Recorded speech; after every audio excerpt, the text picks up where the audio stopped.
bienvenue à tous. Merci de votre participation. Pour écouter notre session en français, veuillez cliquer en bas de votre écran sur l'onglet Interprétation et sélectionner le drapeau français. Hello, bonjour, habari za leo. My name is Jakudu Guya. My name is Jahan Biku. My name is Rashik Fatah. I'm the director of Our Future Cities.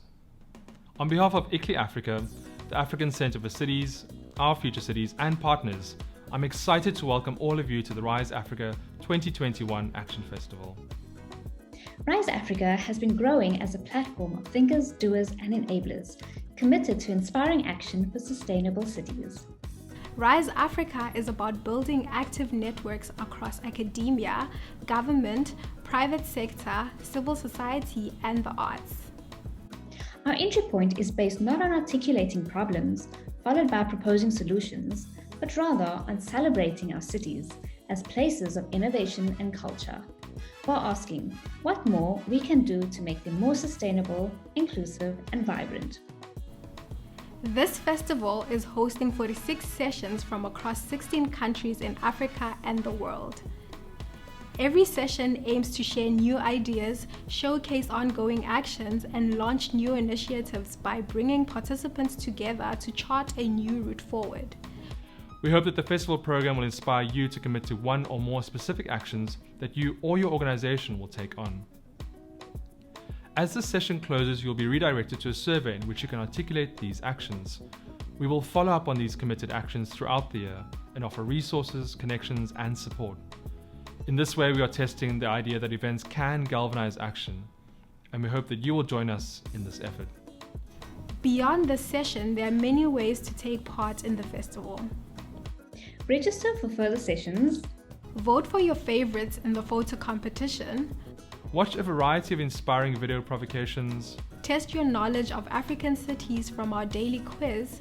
And listen and dance to the RISE Africa 2021 playlist. We hope that you will make all attempts to reach out to new people and build lasting connections. Before we begin, it is important to note that this session is being recorded and that by participating, you are consenting to be recorded. All recordings will be available on the program page after the festival. Creative expression is vital for creating new futures for our cities. So we invite you to enter the session in the spirit of creativity and dreaming.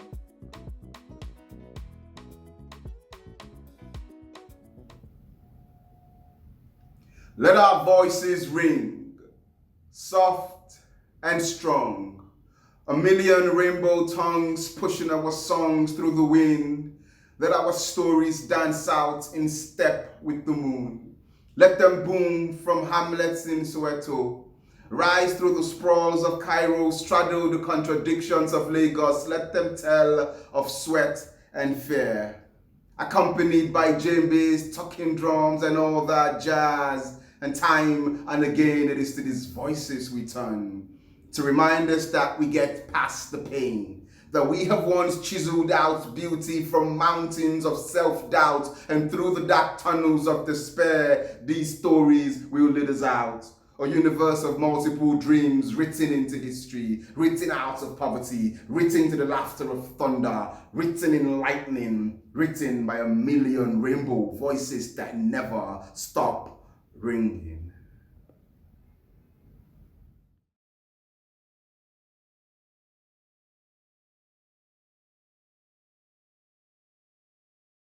Good morning, good afternoon, good evening, everyone. Greetings from Freetown. My name is Caroline Reyes. I am the Program Director for Urban Resilience at Catholic Relief Services in Freetown, Sierra Leone.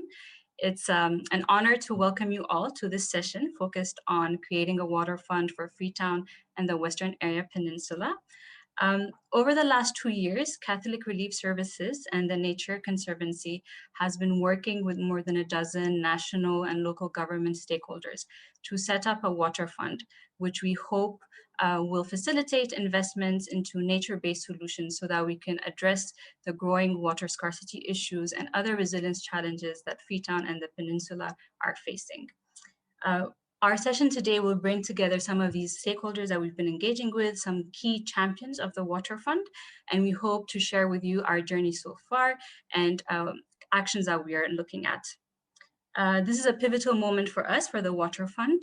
So far, we've spent almost 2 years engaging with stakeholders and doing a lot of research. We've now developed and launched a business case for the Water Fund. This business case demonstrates that it's not only economically feasible to have a water fund for Freetown and the Western Eyre Peninsula, but it will also deliver positive and long-term benefits. The business case shows that for every dollar that we invest in nature-based solutions, we'll have $2.7 in terms of returns on investment, in terms of water benefits and other benefits, flood mitigation, landslide mitigation, development of nature-based tourism, livelihood creation, etc. So we're very excited to be here with you to share the work that we've done, to share the findings of the Water Fund, but also look ahead and look at how we can now turn the vision of the Water Fund into reality. We will structure this session in, the session will be structured as follows. We'll first start with a short storyteller video. We'll hear from Joanna Kane, who is a community leader and a member of the Sierra Leone Federation of the Urban and Rural Poor. Joanna will set the background for this panel discussion. She will share her lived experience as a Freetonian, as a woman, and also as a slum dweller with regards to accessing water and other challenges that she and her community face. We will then move on to our panel discussion, which we hope will end around 2, and then we will open it up for questions from attendees. And so we really ask that you generously share your ideas, your suggestions, your questions in the chats and the Q&A boxes below. We're really hoping not only to share our experience, but also to learn from you, to learn from other cities across the world who've set up water funds, or other cities who've been working in investment in nature-based solutions. So I'm happy now to start with our storytellers video.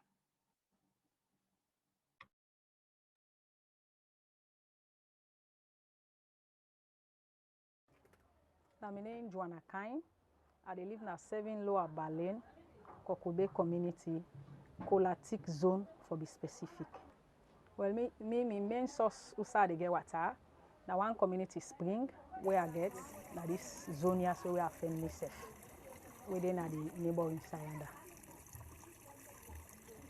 Presently, if I compare the water business in Trade, for now the water business it looks stronger than Paris compared to Trade. And what now the reason we make some of we face that ranganess there. Some areas, especially this way, they can cut them pipe borne water there. Where they make where they ride down here, so not able to get water. Some people then can do that in a net. Then like you find out say back where dry season can come. This well here start on so they get water. Then they don't get like 1, 2, 3 hours. Pass to look and for stay the water come back. Rainy season now it can look better small because as I say now spring, how rain they can so the water they come. But during the dry season you can get ranganess maybe per water business. And Freetown as a whole, because every area where you go, they either complain about how people they cut pipe the way they make connection, they go through and they host there, where they forget water.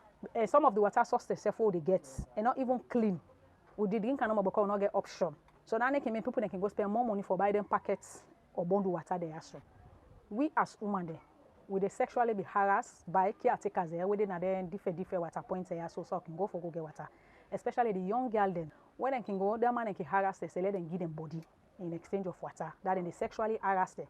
And some man, because of them vulnerable, they can agree to wait till them caretaker then at the water point and can tell them for do. Even some school going picking, they can get pregnant when they can drop out of school. That they can get belly. Then if I now say the world can go stand a line, or can go to map a line, forget this water. So we can make some of all the go do. We can let for go to our business place there. The man all the work and can working place. The one who go school also late for going to the school set because of most times, especially during the diocese, we can make line for get water. And so areas they also they pay for get water. So you find out say people they spend more per water business.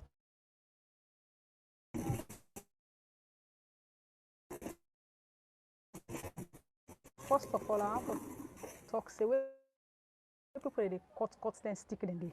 Now other way that way the ambogui for let the water system reduce. Now Freetown and the community the whole day. And that be done the affect to over the years. And if I now say when they don't cut then stick then they also it cause flooding for people the way if you say then at the area they don't cut then stick there. And when they flooding the ambog take can to the water side there, also some of food live so now so. And I believe for say measures and the way I say government for put in place for say then cut stick then they tap. Government for try for employ more forest guards there and deploy them at their strategic or main area then they for say then go to oversee or monitor then stick their order already planned. Then when they deploy them, they therefore make sure say they provide them with all the important or necessary equipment there where they say they forget for say this old water.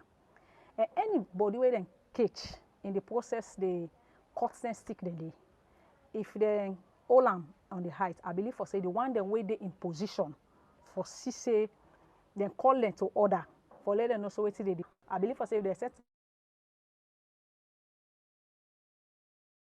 suits and then go.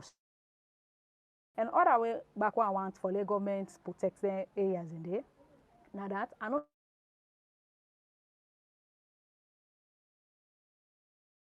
they reduce the way how people then would go in the area then because I believe for some people they get access to them place and they make and they cut then stick it in there. Where I see example. Then they build something like wall right around the side and the way if you say people they cut stick. Then they put surveillance team them. So anybody don't want to go there, not they go just say free one how you want. I believe for say you must go there for a main purpose. And if they catch anybody where they go for go cut and stick then they all and government.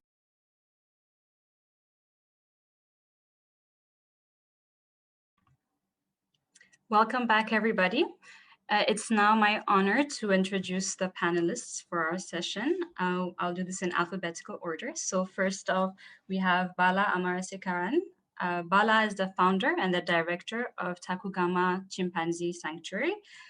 Bala never sought to create a chimpanzee sanctuary when he left Sri Lanka to go to Freetown when he was a teenager, but when he was faced with the devastating consequences of wildlife poaching, deforestation, and the exploitation of natural resources, he was compelled to establish Takugama Chimpanzee Sanctuary in 1995. He has worked tirelessly in the conservation space for over 25 years through civil war and Ebola epidemic as well.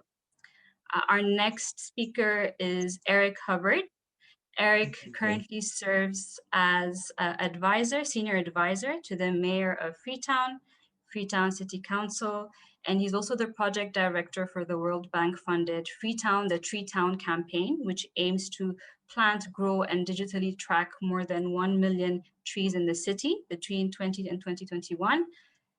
In addition, Eric co-leads the mayor's delivery team on environment and climate action, and he coordinates the city's climate adaptation strategy under the Transform Freetown agenda. Our next panelist is Ishmael Kamara. Ishmael is the manager of hydrological services at the National Water Resource Management Agency.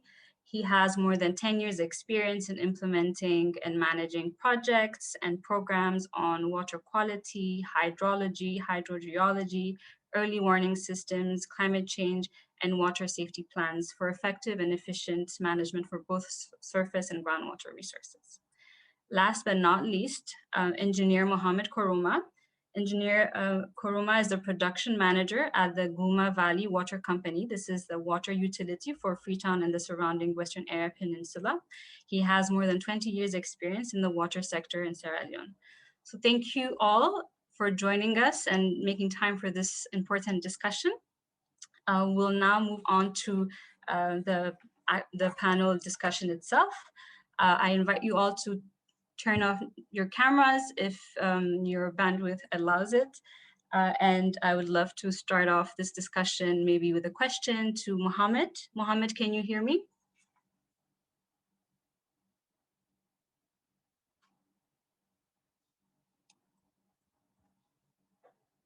Mohammed?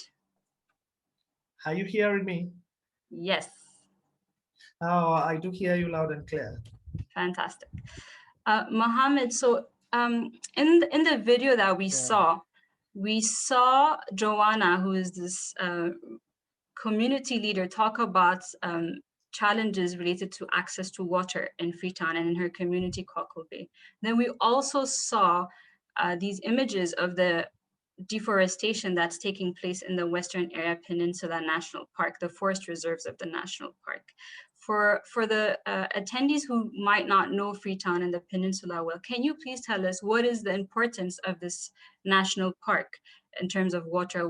Why is this park important, and why is it important specifically to Guma? Okay. Oh, good afternoon all, and thank you all for being part of this particular festival today.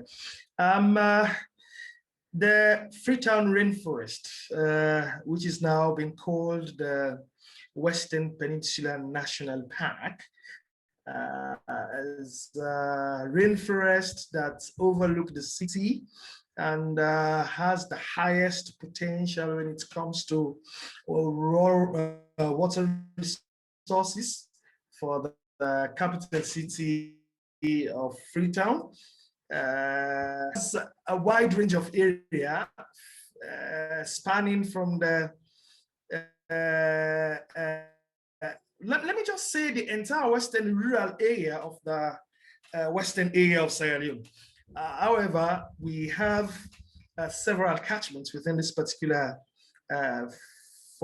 national park, and the main dam for Guma Valley Water Company is situated in this particular park, and a couple of other minor sources within this particular park. In essence, Freetown itself totally depends on this particular national park for water supply systems. Over the years, we've seen a lot of activities that has happened. Let me just start off by saying in the early 60s, when the dam was in construction and after its construction, we used to have some amounts of rainfall totaling to about 5,500 millimeters of rainfall annually. And we have the forest intact, and we have rains throughout the year, meaning you could hardly see a month without any rainfall, irrespective of the fact that we always tell people that generally Sierra Leone has two seasons, the rainy season and the dry season. The rainy season starts in May, ends up in October. But for this particular section of the country, we do have rains, according to the records over the years. We have rains throughout the year. That's the blessing we've had over it.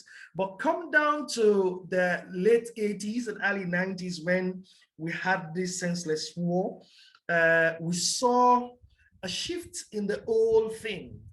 The rate of urbanization, just come in sporadically like that. And we saw so much people migrating from the other regions of the city coming to the capital city, and they were just finding places to live. So they entered into this unabated and uncontrolled, I can say indiscriminate manner of deforestation in this particular rainforest. It started very little, and it is now in an exponential rate that if we are not careful, what happened in Cape Town not too long ago is not far from happening here in Freetown. As a result of this, the manner in which the forest has been or is continually being deforested. And I would want to state here categorically clear that after we've looked at some of the reasons why people are, the key reason is for building settlements or building houses for habitation. It is very true that we have so many competing uses for the forest, coming from herbal, agricultural, water resources, constructional activities, and even basic livelihood. We all know that we do have these activities within the forest. But for us to have this biodiversity and for us to have this symbiosis between the forest and us living in the city, the land, we actually need this particular forest reserve intact, providing the much needed services it should be providing for the city and us humans habiting in this capital city. And I would also want to state here that as I told you earlier, that we used to have 5,500 millimeters of rain. Quite recently, as a result of what I've explained, we now do have rainfall amounting to 4,500. And just recently, after having some meetings with the meteorological department in the city, it's too good. And I don't believe I should say it in the media for now. We just need to manage the situation as it is. Mind you, don't forget, water situations are security issues. So we need to manage it as it is and see how best we will be providing the services that is required of us to provide for the people. Also take into cognizance that over the years, as the city, or let me say, when the dam was constructed, it was targeted for just 300,000 people in the city. But has this capacity again to hold a maximum of 600, because that was how it was designed, 600,000 people. Currently, we do have 1.5 million people in the city. You can imagine that. Don't forget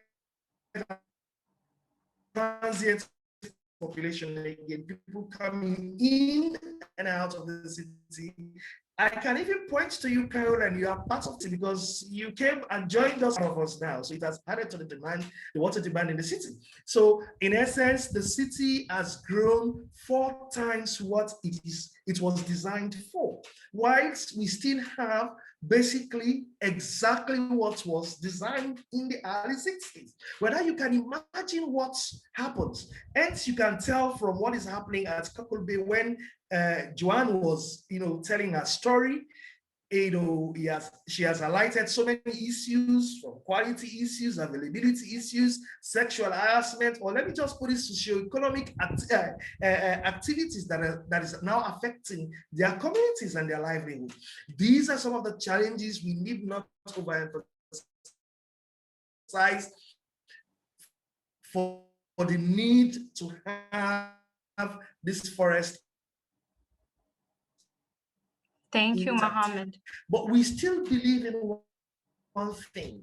With the get this forest intact, we believe we can get back what we used to get, and we believe we can continue to supply the water supply in the city without getting to where Cape Town has got today. Thank you. All right. Thank you so much, Mohammed. I think it's very clear how important this forest reserve is for humans and Freetown and surrounding rural communities.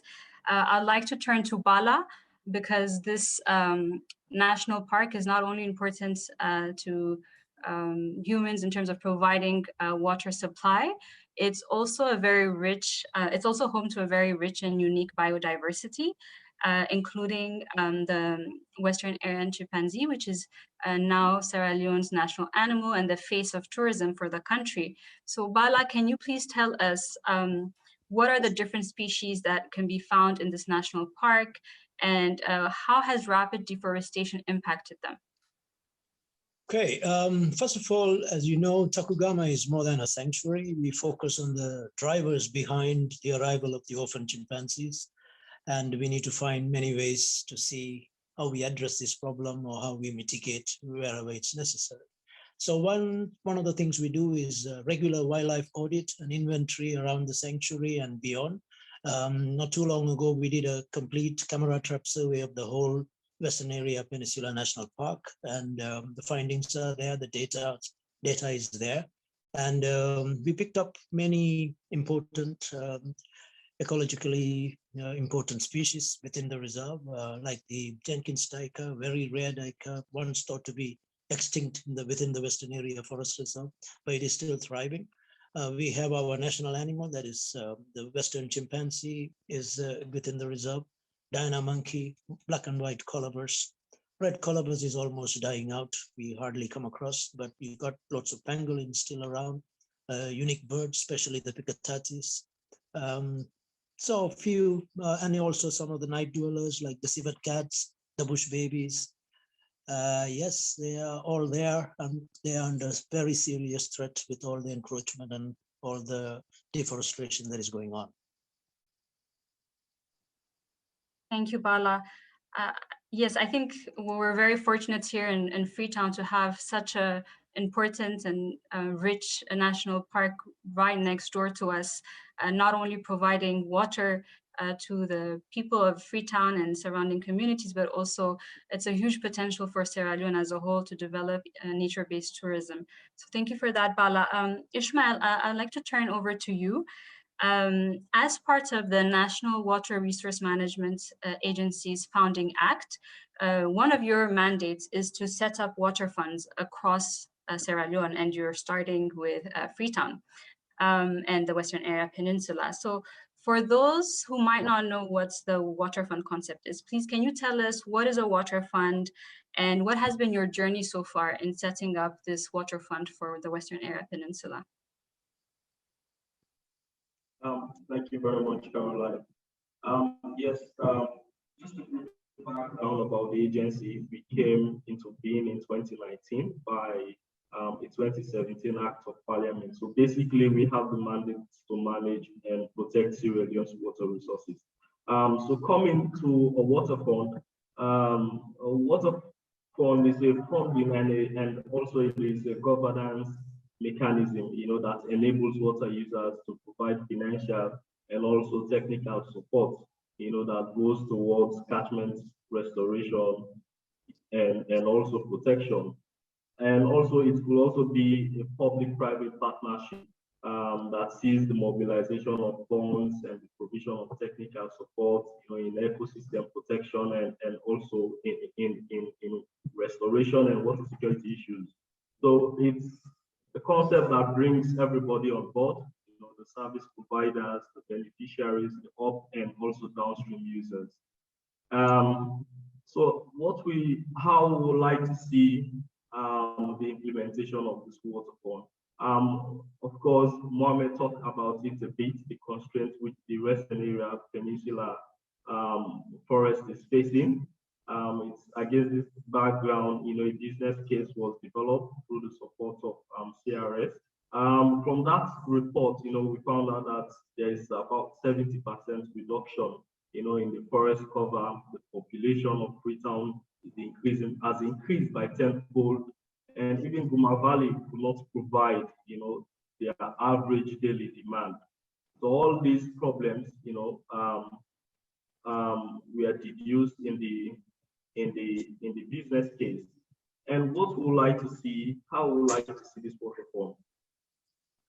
So it's a public-private partnership governance structure, that will comprise of government, private sector, civil society people, also water users up and downstream. So in this governance structure, we will be looking at having a steering committee, a management unit, a technical committee, and of course also a resource mobilization committee. And of course, we'll have the catchment committee as well. Of course, the resources which will be generated, by the users will obviously go into the restoration and protection of the Western Area catchment. Yes, because from the, like I mentioned, the business case study, they deduce the net present value for the implementation of the water fund under the conservation scenario, that it will go up to 34.76 million. So this is a huge amount of money. So going forward in the implementation of this water fund, we're looking at, first of all, we'll launch it. Hopefully, we hope to launch the water fund and get the president to do it. That's the aim. And also, we're looking at forming a communication and awareness raising strategy. This is very important, to get people informed, to get people owning the process, being part of it. It's very key. We're also looking at doing demarcation in the Western Area Peninsula National Park. That is, we're looking at, constructing fences. We have already, or we are about to start that at River Number 2 with support from CRS. And of course, we're looking at how we can do effective protection. If you look at, we're working with NPA, which is the National Protected Area Authority. They have forest guards. Studies have shown that protection is very important when it comes to managing the ecosystem. We'll also be looking at doing agroforestry buffer zones, doing also riparian buffer zone. And I will say another important aspect which we are looking at in the waterfront is to create the enabling environment, because with that, you can bring everybody on board.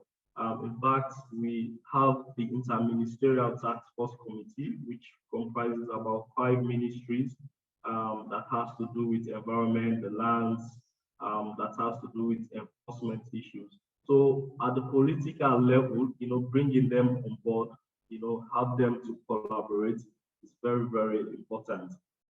And also we are looking at how we can do co-financing, through carbon credits. So in the implementation of the water fund, these are the key things which we are looking at. Thank you so much, Ishmael. You mentioned a number of interventions ranging from effective protection of the park through fencing and capacity building of NPA's rangers, forest restoration, agroforestry, advocacy. Eric, I wanted to turn over to you. All of these interventions that Ishmael just mentioned now, they're going to be implemented upstream in mostly rural communities. So what is it that motivated Freetown City Council to be part of that process? Because all of these interventions will be taking place outside of Freetown's administrative boundaries. Well, it's great to be with you all.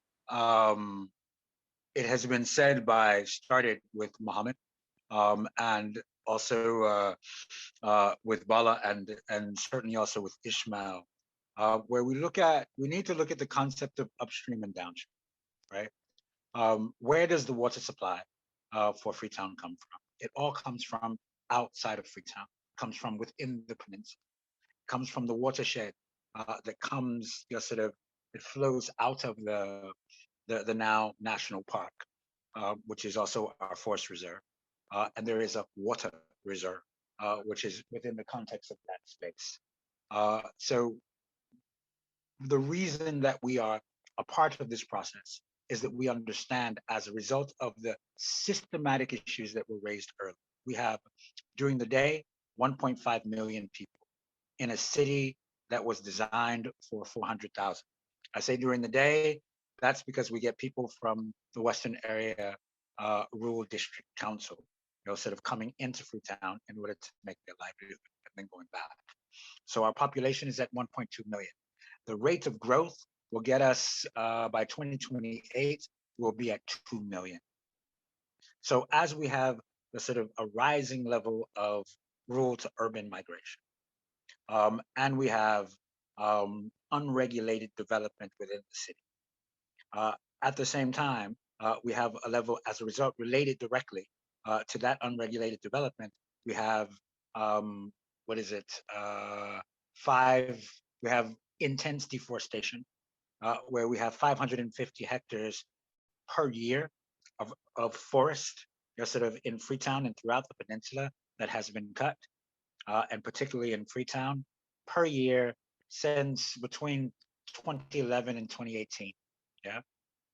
This puts us on a trajectory that by the time we get to 2034, at the same level, if the level of deforestation continues at that same level, all of the forest will be gone. What impact does this have, on development, on life in Freetown? It is the source, of one of the critical sources of the continuing flood risk, of the landslide susceptibility, and as a result of the deforestation that's happening, the silt that gets into the water supply, it fills the reservoirs. It creates a context where we will lose access to our water supply. And all of that is happening within a context of Freetown and the water sources outside of Freetown that serves the Freetown population. So the reason that we see this as important is because it is critical to our survival. We must create a context whereby we are sustainably funding source water protection at the source. And the source is outside of Freetown, but it serves Freetown. So we have what we call the upstream and the downstream. Freetown is the downstream dynamic that is, sort of, that participates, sort of in the cycle, sort of the flow of water that comes out of the forest, sort of through all of the interconnected watercourses and down into Freetown, and is enabled, sort of through the pipes and sort of non-pipe, systems that are supported through Guma Valley and that are regulated through the National Water Resources Management Agency. But the use factor and the dynamic for managing that service delivery comes to the Freetown City Council. We need to be able to provide water to our people. And we are on a dangerous trajectory at this moment of losing access to water. It could be as soon as 7 to 10 years if something isn't done. And so the design of this public-private partnership, because government cannot do it on its own, we must engage the private sector because they also need the water. So the context for sort of bringing sort of different stakeholders together in order to solve this problem and to solve it sustainably is the whole point of a water fund. And so we are just about there, in the context of bringing together those stakeholders, building the depth of those partnerships that will put in resources, right? Sort of both, financial and technical, right? Thinking through the trajectory of the vision that gets us to sustainable water, for the future and for our children. And so that is why the mayor, sort of Ivana Kisoya has signed on to this and signed on very, very early on when it was still a concept to usher this thing through, because she could see that when we talk about climate change adaptation and we look at our strategy for adaptation as a city and our climate action plan, the water fund is a critical component of that. It's a critical driver. It is, in fact, sort of, and it is a climate adaptation program. It is a strategy, for dealing, a part of our adaptation strategy in the sense that we must be able to create a dynamic where we ensure that there is a sustainable water supply. And in order to get there, there are a number of activities that need to be a part of it. And so one of the things that we have developed and have initiated as of last year was our Freetown the Treetown campaign.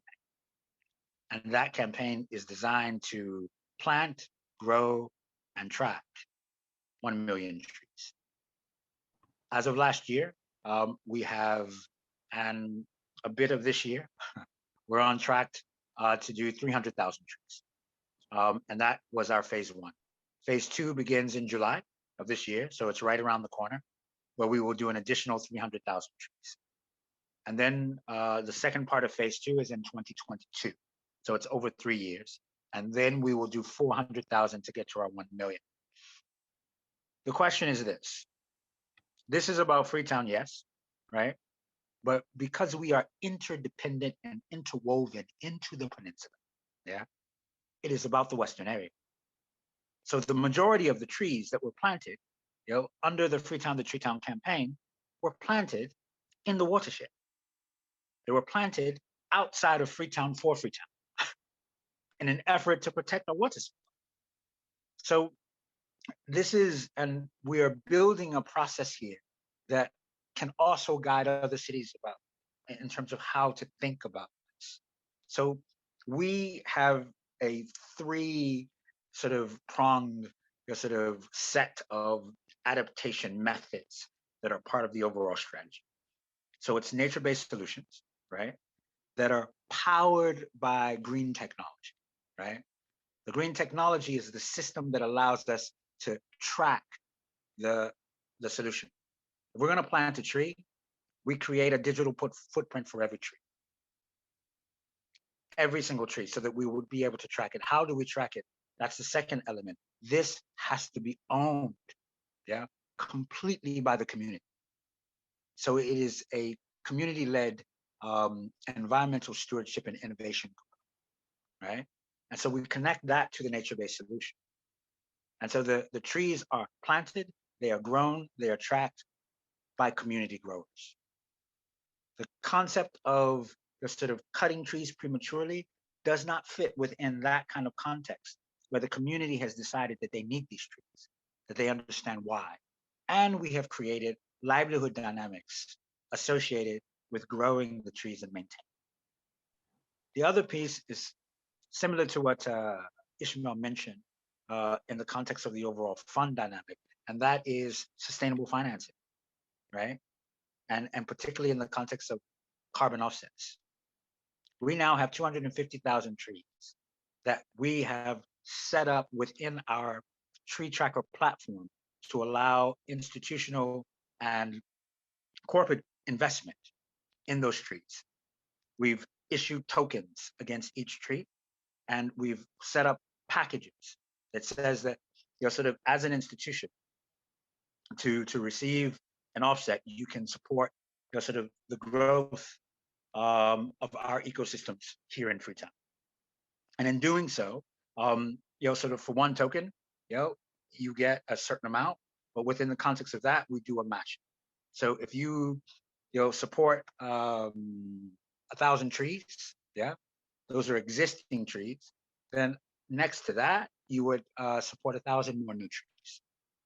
And so that is 2,000 trees supported.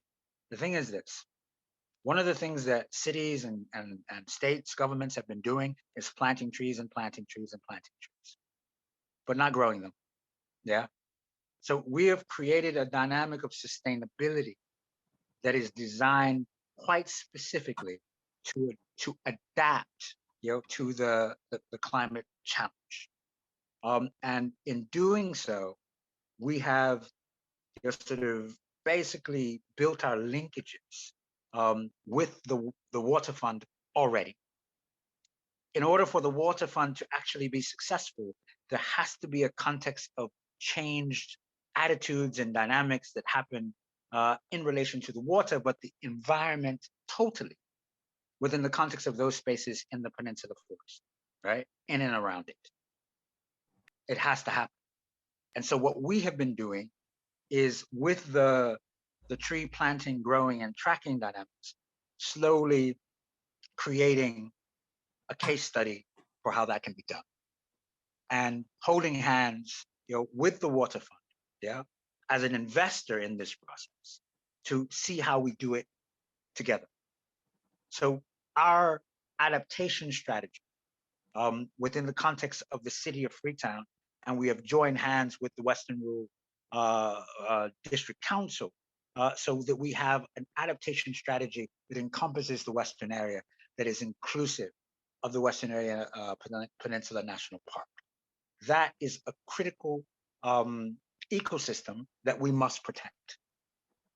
And so we are structuring our policies, our processes, and galvanizing our people to do exactly that. Thank you, Eric. That was, yes, sorry.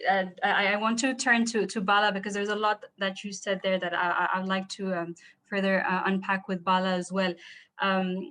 You're absolutely right. I mean, the idea of the Water Fund is to build on what already works, and the Tree Town campaign that you've been leading is something that we definitely want to build on. And I really like that emphasis that you placed on inclusivity and working across these various administrative boundaries. So Bala, Eric talked a lot about forest restoration, which is a key component of what the Waterfront wants to do.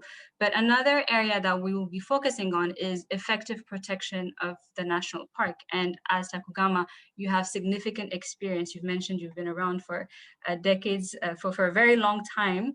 I'd really like to learn from you and Takugama on what are some insights that you might have, what are strategies, effective strategies for protecting this park. How can we do a better job at protecting and restoring this national park? Is it about capacity building of some of the rangers? And I would also love to hear your thoughts on fencing. Fencing is one of the solutions that was one pathway that was identified in the business case, but it's also one that raises a lot of concerns when we talk about it with stakeholders, because obviously fencing might help prevent encroachment, but it also limits, it might not take into consideration the needs of the wildlife, for instance, that's in that park. So can you share some insights on what we can do, how can we better protect this national park?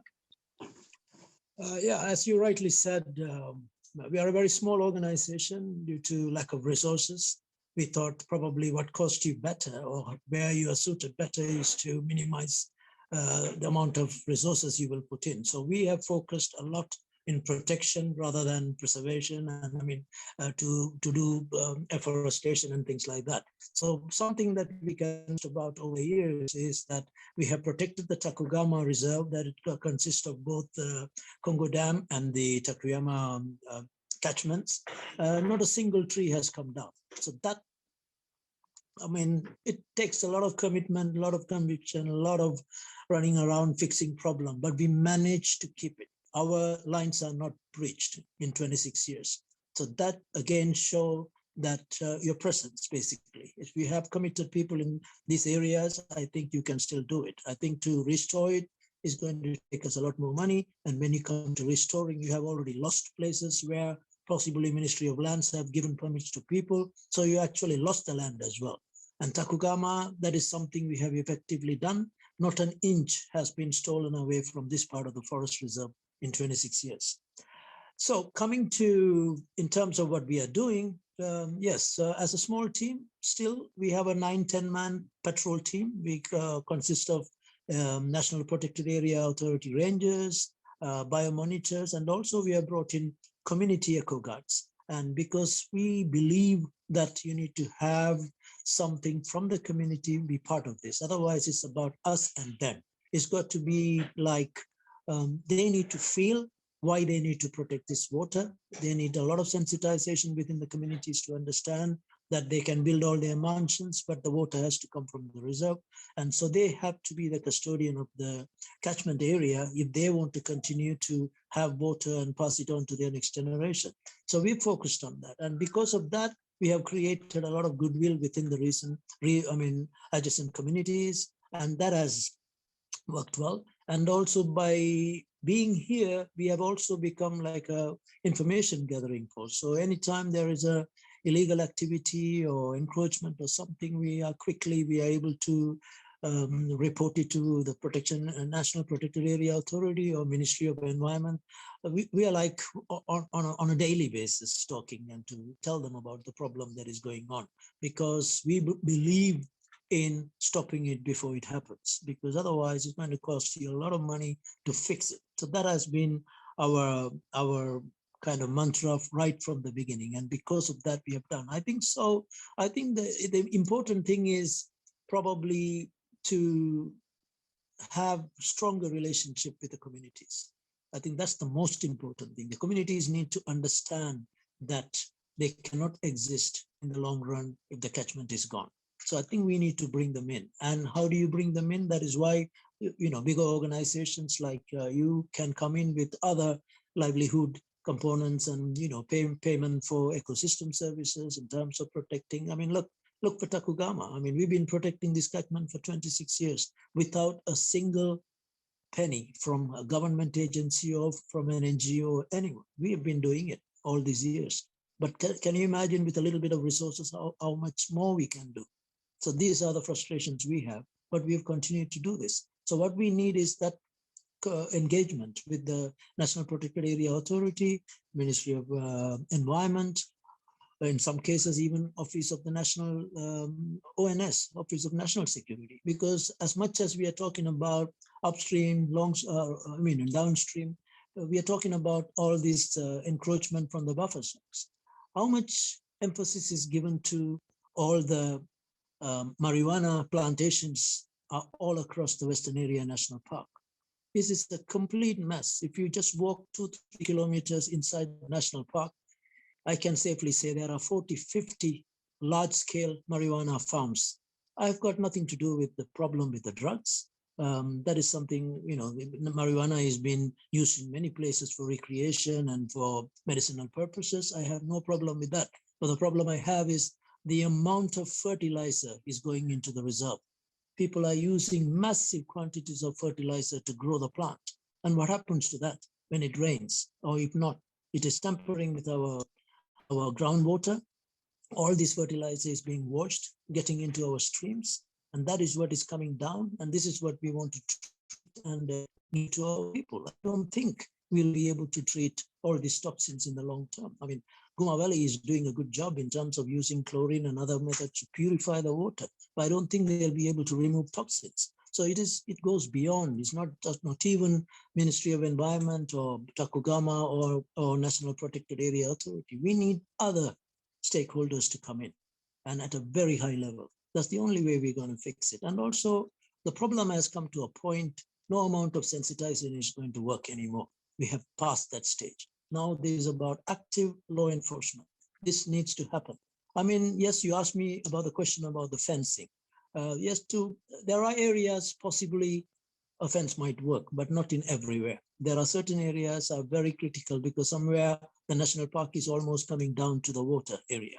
And we know that animals also use this area. So you cannot just block it with the fence in those areas. It has to be some areas, very critical areas where you have so much of encroachment. Maybe some areas you can put a fence, but not all around the park. That's not going to work. And also do not think that we can sustain the national park, not allowing the community to go in. This is something we have effectively done at Takugama.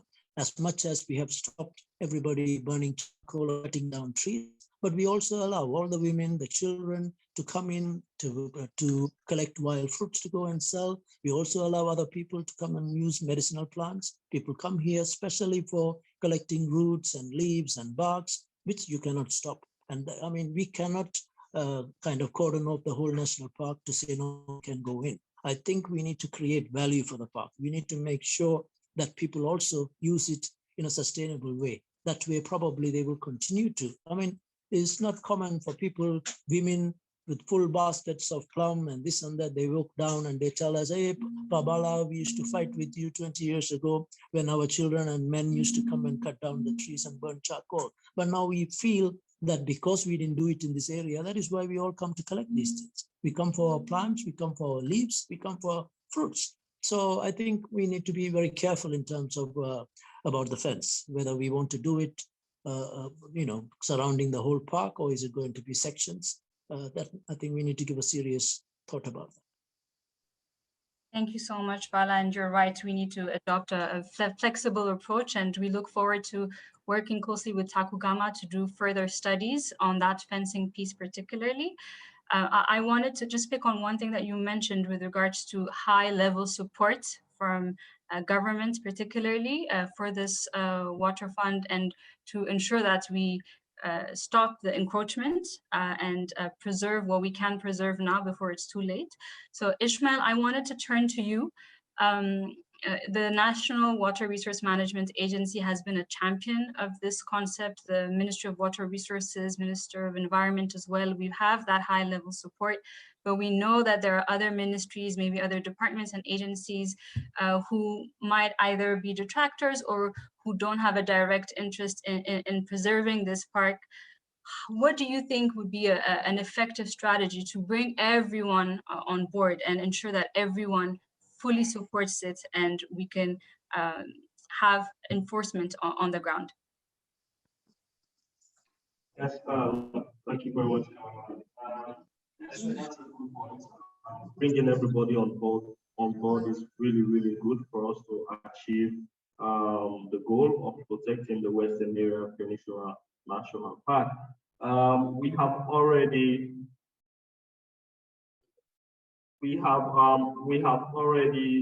started bringing in galvanizing political support, just like you rightly mentioned, through by the formation of the Interministerial Task Force, which comprises of minister from the environment, the Ministry of Lands, the Ministry of Water Resources, the Ministry of Internal Affairs.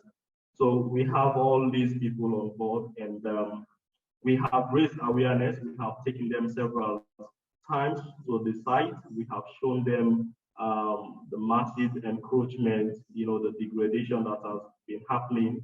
And during the launch of the business case report, most of them also, we are present there. So that alone was a big awareness, to express to them the kind of contamination that is happening in this Western Area Peninsula National Park. And of course, recently, this interministerial committee removed, they kind of made something like a moratorium, in which coming this June, they are saying all activities, whether it's registered or whatsoever that is ongoing at the Peninsula Park should actually stop, because, like I mentioned, the degradation has been very, very high. So yes, through this interministerial committee, that alone is a big step. But of course, we will continue in the implementation of the water fund. There is a government structure there in which we will bring all these ministries together, bring in the technical people, bring in the politicians, and there's a steering committee. They will be involved in the day-to-day, I would say, almost day-to-day implementation of the water fund. They will contribute in the making of decisions that will ensure that we continue to protect this park. Thank you so much, Ishmael. I wanted to talk about one other type of stakeholder that was mentioned, but we haven't got into that discussion in depth. That's private sector. And Mohammed, maybe you can share some reflections here. How can we engage with the private sector? We haven't had a lot of opportunities for now to engage with them. We've just started, and it hasn't been very easy because they might not see the direct benefits of a water fund when we're talking about benefits that are quite long-term. So how do you think we can enlist the support of private sector actors, especially the large water users? Very interesting, Caroline. The essence of this whole thing about water fund is for downstream users to be able to pay for upstream catchment. So that cycle should exist. And when you take a look at downstream, there the private sector comes in. And for private users or large water users, they are always willing to pay for the services once it is available. And one assurance they need to have is the availability of the services. And we can do a cost benefits analysis for them to assure them that if we are able to have this forest intact, one, we can be able to scientifically manage what is happening there in terms of quantity, because we'll now be able to install V-notches to check the increase in quantity of water in there. We will be able to measure quality. We'll be able to see exactly the quality now and the quality after the forest would have been improved.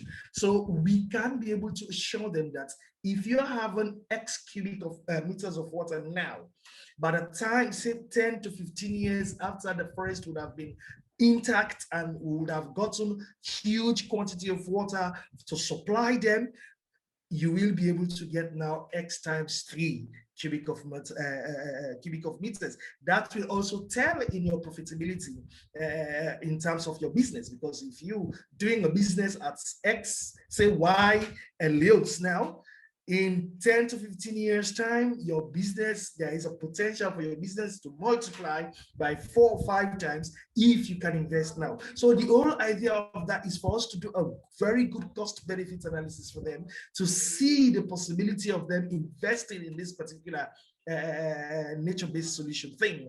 And at the end of the day, once they have the assurance that the water, they will get enough water, I believe, and so believe that they will contribute immensely to see how best they can, get this thing working in terms of private involvement. We have so many of them, from the water packaging people to the hospitality, touristic or hotel people, and other brewery or bottling companies down there who need this source. So if we can just galvanize them, do a very good cost benefit analysis for them, and give them the assurance that they will be able to get that multiple of increase in their supply, I believe they will definitely involve and get to see this thing come to fusion. Great, thank you, Mohammed. Most welcome. I think, and just another question maybe on sustainability, which Eric mentioned. But if we're looking at the financial sustainability of the water fund, the business case shows that we need around $20 million to implement all of the interventions that we identified in the business case that we think will lead to better protection and restoration of the national park. But we know specifically in the context of Sierra Leone, one of the key issues, one of the challenges of programs is lack of sustainability of development programs, particularly financial sustainability. Eric, are there any suggestions? How can we ensure that the water fund becomes a financially sustainable fund, and that we can rely on it to generate funding to invest in conservation efforts upstream?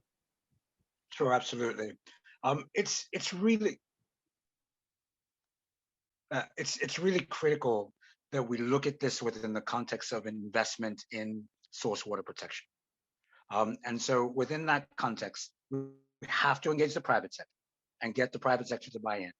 We have to look at our development financing in such a way where there is a percentage of the resources, let's say 1%, 2% of whatever resources that come in, let's say to support Guma through the expansion of our water system, through the African Development Bank, for instance, is taken aside specifically for the purpose of source water protection and funneled through the water fund. There are a number of ways for us to actually use more strategically the way in which we engage development financing and ODA in an effort to protect our water system. A lot of those resources come for build out and the rest. So if we are expanding delivery, but we're not protecting the source, and there are resources there that can actually be utilized for that purpose, then we need to do it. So there needs to be your sort of greater and more strategic use of the development resources that are coming. Millions and millions of dollars have been invested in supporting the water sector. Now the question is, how do we organize those resources in the context of source water protection? And in doing, if we were able to do that, if we did that, a significant amount of resources would actually come from that process. Getting the private sector to buy in. Through the ODA, that's ODA that comes in, but also sort of government budgets. There are resources from government that actually needs to be dedicated to this particular process. We, again, think about delivery before we think about source water protection. So we need to understand that because the source sort of is evaporate as a result of environmental challenges, we need to invest in those challenges. We need to look at more nature-based solutions, and we need to invest in the actual protection of the water source itself. And those resources need to come through sort of government financing, through ODA resources, development financing, but also, as was indicated earlier, there's an opportunity, I think, for climate financing to be utilized for these processes as well. Thank you so much, Eric. I see that Madam Mayor has joined as well. Yes. Mayor, can you hear us?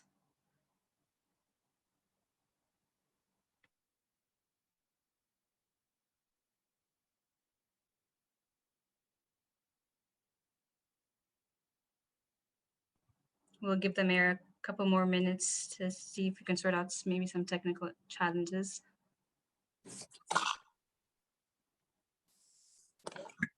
Can you hear me? Yes, we can, Mayor. Greetings. Thank you for joining us. It's such an honor to have you. Thank you. So we do have some problems. Let's see if we can improve this. We'll start. So Mayor, thank you so much. We really appreciate you taking your time from your busy schedule to join us for this important conversation. You know, you've been very inspiring in the sense that you've set up this ambitious vision for transforming Freetown, and you've been able to bring on board a broad range of stakeholders, from the slum dwellers representatives to donors to private sector to even working in partnership with other local governments and national government as well. And this type of bringing of a diverse coalition is going to be really crucial for the Water Fund to succeed, because as we were discussing earlier in the session, this is an endeavor that has to connect upstream and downstream communities, but also it has to bring together public, private, and civil society. So my question to you is, what can we learn? What guidance can you give us, advice can you give us on how to bring this diverse coalition together for the Water Fund? Thanks a lot, Caroline. It's like I said, it's great to be here. And in a word, I would say it's about, well, it's more than a word.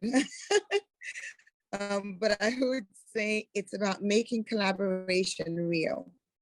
And you and I work together, we've worked together on projects, and I'm sure one of the things that you've heard me say up to times is that the ownership has got to be local. So I would say that's a key.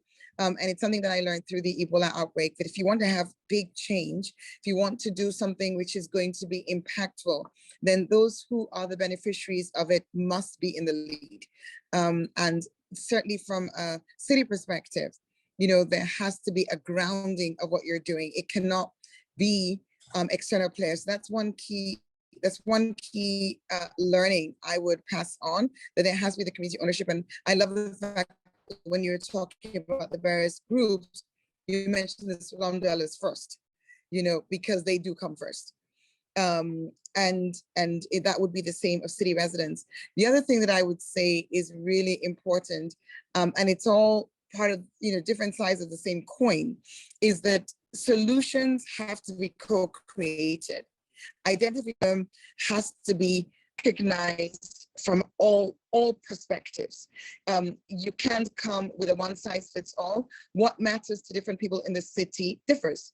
It's the same city and it's sometimes the same challenge, but you know that story about the elephant, you know, and the people, the blind people, somebody was holding the head and somebody was holding the tail and somebody was holding the leg, and they were all saying different things. Well, that's what it's like with the city.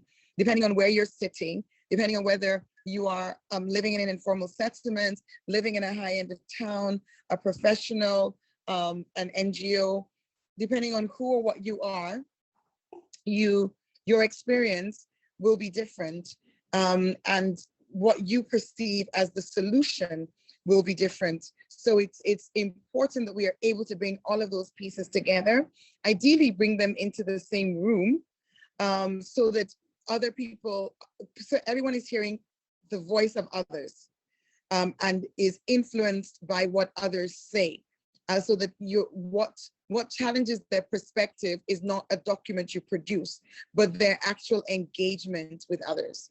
I think those are key learnings that we've had from this process. And I would say as well, transparency, reporting, keeping everyone abreast with developments. sharing information on social media, on informal platforms. It's a real big part of co-ownership and that sort of acceptance of the fact that there's co-creation going on when everyone is seeing the evolution of the work that's happening. Thank you, Mayor. I think those are such insightful and useful learnings, and we will definitely take those on board as we now move towards implementation of the actions that we've identified in our business case. Eric was mentioning earlier on that you were one of the key champions of the Water Fund from day one, when this was just a concept that we were all learning about through the Nature Conservancy. I know you would have maybe liked to see us progressing at a faster pace and already doing some implementation work, but we're almost there, we're there. And so I just wanted to ask you, what is one action that you think we should absolutely prioritize? What do you want to see us implementing on the ground in the next 3 to 6 months? That's a tough one, because you know what I would say, right? I'd like to see more water. And I know that won't happen in the next 3 to 6 months. But I think, you know, when the process started, there was a video that we watched that the Nature Conservancy showed of I guess it sort of looked like a man-made pool in Kenya. It was a way of trapping water in the rainy season, and being able to harness that water. And I would say I would like to see in the soonest possible time, now that all the research has been done, some practical inspiration, because there will be still quite a bit of, you know, detailed office work, you know, studies. I guess the studies are over, but the fundraise, but I think it's really important to demonstrate some quick wins, because the concept of a water fund is hard to get your head around for the average person. And water scarcity is very much a reality. And this is maybe too big an ask, but you asked me to tell you what I'd love to see, so I'm telling you. If there was any way that in this coming dry season, where we've already had the forecast from the meteorological agency telling us that this rainy season is not going to have water, we're not going to have the rain levels we're accustomed to. It's going to be a lot of wind because of the massive deforestation that we're experiencing already. I think that if there was an opportunity to demonstrate a simple nature-based solution, like, for example, this sort of man-made but natural pond along our hills, I think it'll go a long way to helping people really understand the benefits of what it is the Water Fund is trying to do. And it would coincide with you capturing the rains, because by October, we won't have this chance anymore. So if you could potentially, and it may not be what I've just described, but if you could potentially demonstrate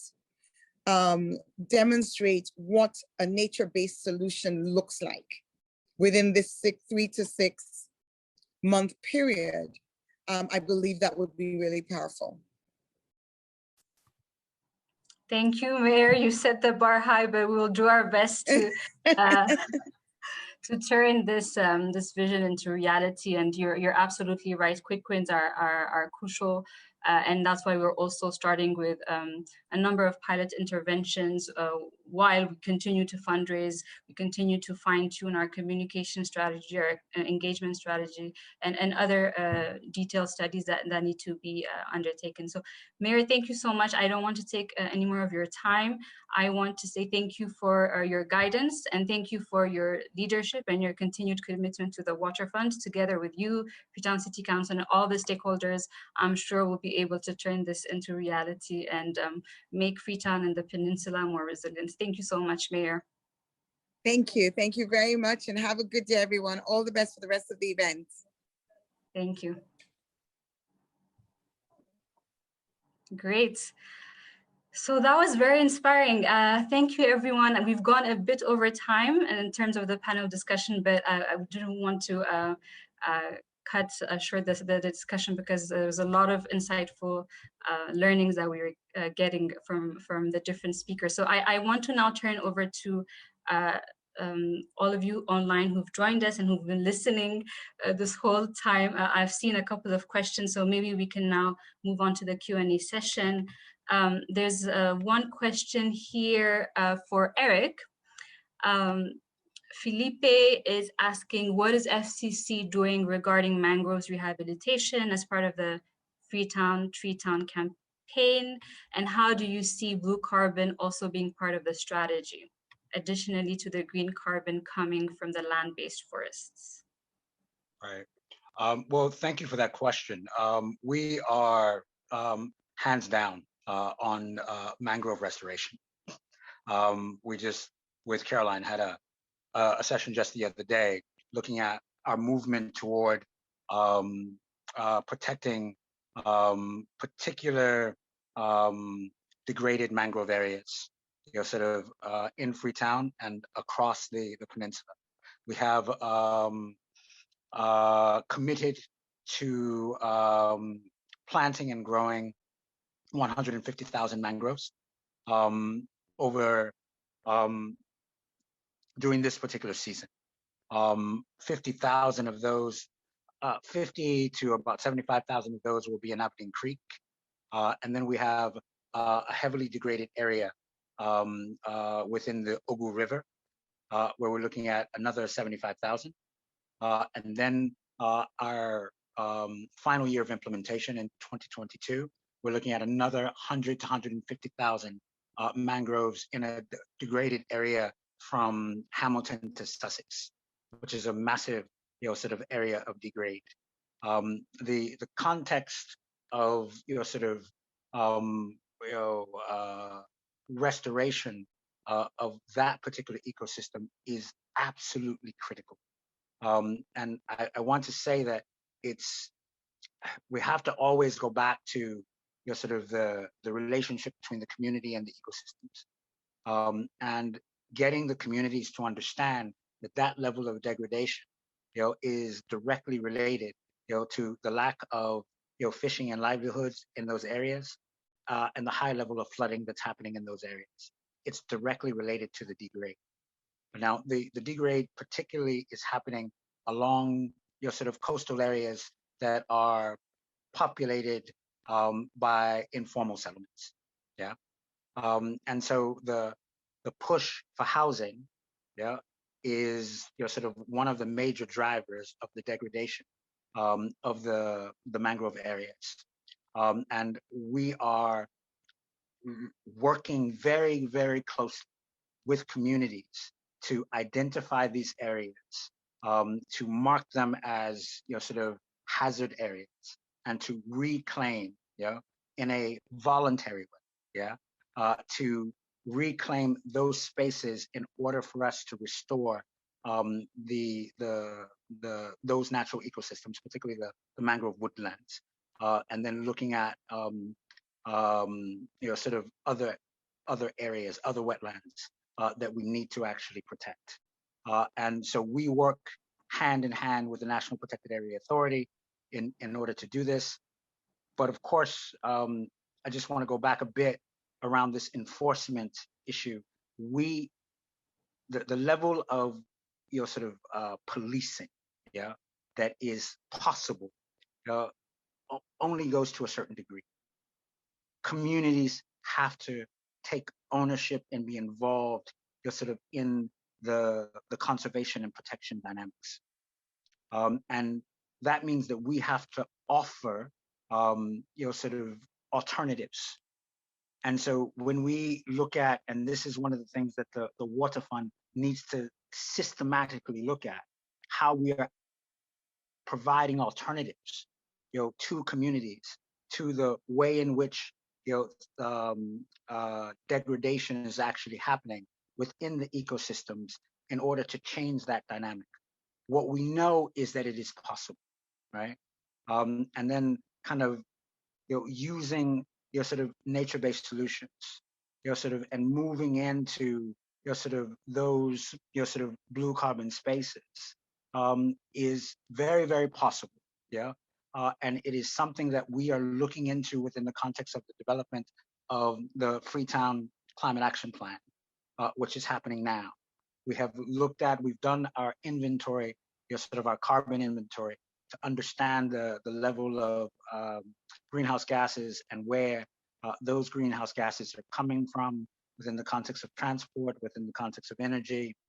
And so looking at those dynamics and understanding where we can use as a city, kind of low carbon approaches that allows us to actually move the process forward. And then the water challenge is tied to sort of the overall level of protection. And so, as the mayor was saying, sort of using nature-based solutions in order to drive this process is the main focus, sort of our adaptation strategy, to sort of move us there. But it is rooted in sort of creating alternatives to change sort of behavior patterns, sort of within communities. If I can just say that last year we created across 48 reforestation areas, planting areas. We created sort of community growing teams. And within those teams have established climate action ambassadors, sort of, and climate action committees that are designed to protect those spaces, to create the dynamic where sort of more ecosystem services can come out of the processes of protection that are seen, that are felt, and that are actually initiated by those communities, and that is connected to the crisis and the challenge, through flood risk and particularly, but also the landslide susceptibility and the coastal erosion that's actually happening, and the sea level rise that we can actually see and that is impacting those coastal communities. There are certain sort of activities that we have structured, that we've programmed in, sort of through the communities, that is actually changing the dynamic.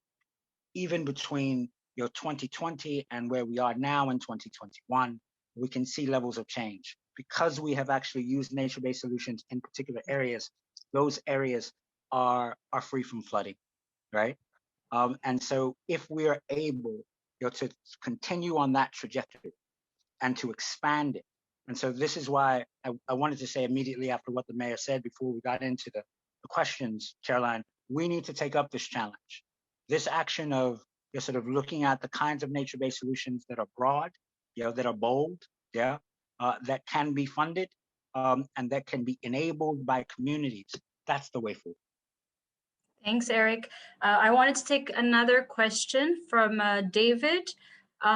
He's asking, in terms of sustainability, how do we ensure that the private sector, and I think he's referring to the water sachet sellers, how do we ensure that they contribute financially in the protection of the water catchment areas? Ishmael, do you have any thoughts on that? And maybe we can also Is it possible for me to say something quickly on that, if I may? We're almost at time, so let's have Ishmael, and then you can add to that, Eric. Sorry about that. Let's just hear from Ishmael. And I see his internet, he's been coming in and out. So Ishmael, do you want to say something? Yes, please. Sorry, my internet has been very bad the last few minutes. Yes, it's very important that we have the water sachet companies, complying or bringing them into the water fund. As per our mandate, apart from the water fund, I'll kind of link them together. All raw water abstractors should pay for that, as long as you're using the raw water resources for commercial purposes. You are supposed to pay for that. But of course, when we are planning on implementing this Western Area Peninsula Water Fund, and we have water users like the sachet company that was mentioned, that are also abstracting this water. We have developed a business case in which we have seen the benefits, currently when you look at the situation, and even due to the projections which has been made, if we leave the situation as business as usual, we'll find out that with time there will be less water. And we need to make this known to these water users. We need to get their buy-in that if they start contributing. So apart from the obligation which they hold to be paying for water use abstraction, we have to make the case to them that the water fund is very important. It's there to protect the environment. And if they all contribute, they will obviously have sustainable water which will be available. And of course, eventually, that will contribute to their own economic development. So we have to make that case very, very strongly. Great, thank you, Ishmael. Eric, anything to add to that? Yes, I absolutely agree. The key thing here is we've talked a lot about contributions of the private sector and contributions of government and contributions of development finance actors, sort of donors, but the contribution of the people as well, as users, sort of through reasonable tariffs. If we can provide sort of sustainable and regular water supply, then that water supply needs to be paid. And so within the context of getting sort of the buy-in of communities, people would rather sort of pay for their water through the tap as opposed to sort of these water sachets that are much more expensive. Some people will still do that, and we don't want to we want sort of all private sector dynamics to thrive. But the point is there has to be tariffs sort of within this context that are reasonable, sort of that all segments of society can buy into, so that we can actually ensure sustainability through understanding that for the water that we receive, we need to pay for, and then create a dynamic where that is actually happening. Now, along most of the water sources that are in informal settlements, they're paying for their water. They've set up water committees and they've set up systems, but it's not always sustainable. So there has to be a creative and sustainable, innovative dynamic that ensures that users of all sorts, including the community and public residents, would be able to pay in and to support the system. And that has to sort of build in to the overall water fund context. Thank you so much, Eric. We're almost at time, so I think we'll wrap up now. I wanted to thank everyone who's joined us and who's been engaging with us through questions and suggestions and in the chats. Thank you so much for engaging with us. We'll be sharing out the link to the Water Fund business case if you're interested in learning more. I also want to thank the panelists for making time to be part of this conversation. I think we've been talking about the Water Fund for a long time, but I feel like today we've also managed to get a lot of insights just by coming together collectively. So that's been very inspiring for me, and I hope we can continue this discussion as we set up the Water Fund. So thank you, Eric, thank you, Ishmael, thank you, Mohammed, thank you, Bala, and also thank you to the Mayor of Freetown for making time for this discussion and for sharing with the rest of the world our vision for the Western Area Peninsula. And I hope this has inspired other cities as well to think about nature-based solutions as a way to address water scarcity issues and other resilience challenges. And if you do want to join our coalition, if you're calling in from Sierra Leone or elsewhere and you want to be part of this movement to set up a water fund for Freetown and the Western Area Peninsula, we welcome you with open arms. Reach out to us. I also wanted to thank ICLEI and the RISE Africa team for providing us with this platform and for allowing us to share our work so far with the rest of the world. So thank you so much. I hope you have a good rest of the day and enjoy the rest of the festival.